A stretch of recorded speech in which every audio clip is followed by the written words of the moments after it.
gros changement dans la catégorie lightweight de l'UFC. Aujourd'hui, on analyse le potentiel prochain adversaire de Benoît Saint-Denis. Du moins, ce sont les noms qu'il a donnés en interview. Beneil Dariush contre Arman Tsarukyan. Générique.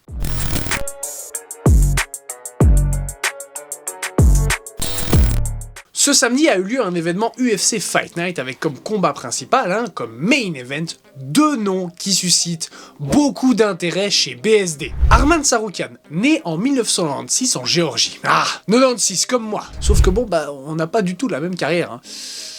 Ouais, pas facile. C'est un combattant d'origine arménienne, avec des débuts en lutte dès l'enfance, où il a passé un petit temps avant de découvrir le hockey sur glace. Excellent quand même. Il va rester dans ce sport pendant 10 ans. Ensuite, il va passer donc en MMA. Et ce qui est assez intéressant, du moins c'est ce que j'ai trouvé, c'est qu'il a commencé sa carrière amateur en même temps que sa carrière pro. Il a fait amateur de fin 2015 à début 2017 et pro de 2015 à aujourd'hui. Il finit donc avec un palmarès amateur de 3 victoires et 2 défaites et possède actuellement un palmarès pro de 21 victoires et 3 défaites. Il arrive à l'UFC en 2019 et premier combat contre le champion actuel de la catégorie, Islam Makhachev. Je te fais pas un dessin, le combat nous montre littéralement un gros niveau de lutte de la part des deux combattants, mais se solde par une défaite à la décision unanime pour Arman. Avec son style polyvalent et sa grosse puissance, il gravit les échelons des lightweight afin d'en arriver à la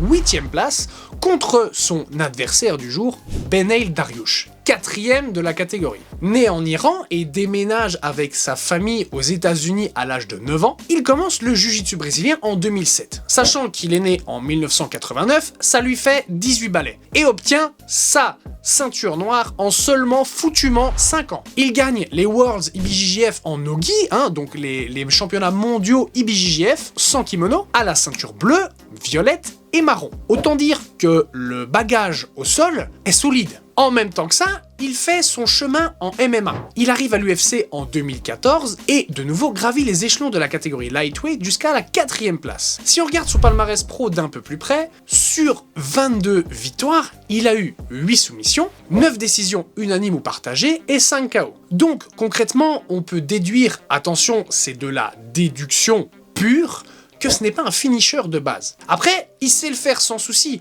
mais niveau ratio, on en est là. Si on fait un rapide retour du côté d'Arman, pour 21 victoires, on check son palmarès, il est à 9 KO, 7 décisions de nouveau unanimes et partagées, et 5 soumissions. Donc, théoriquement, il a une bonne capacité de soumission. Moins comparé à Dariush, certes, sauf qu'il a une meilleure capacité de KO. Alors, avant d'analyser le fameux combat qui oppose ces deux adversaires, on va s'intéresser à ce que ces deux combattants pourraient donner face à Benoît Saint-Denis. En un sens, je ne pense pas que Beneil Dariush pourrait poser des difficultés, même si, attention, il est très solide. Il sait mettre la pression, mais ne va pas la tenir tout au long du combat. Là où BSD, justement, c'est le contraire. Je pense qu'un combat contre Beneil serait un petit peu le même scénario que contre Thiago Moses. Par contre, là où ça pourrait être plus intéressant, c'est contre Arman. Sa lutte et son striking pourraient déjà poser plus de problèmes. Surtout quand vous allez voir ce qui arrive maintenant, le fight entre Arman et Beneil Dariush. Round 1, tentative de kick de la part de Dariush, tantôt high kick, tantôt low kick. Arman jauge sa distance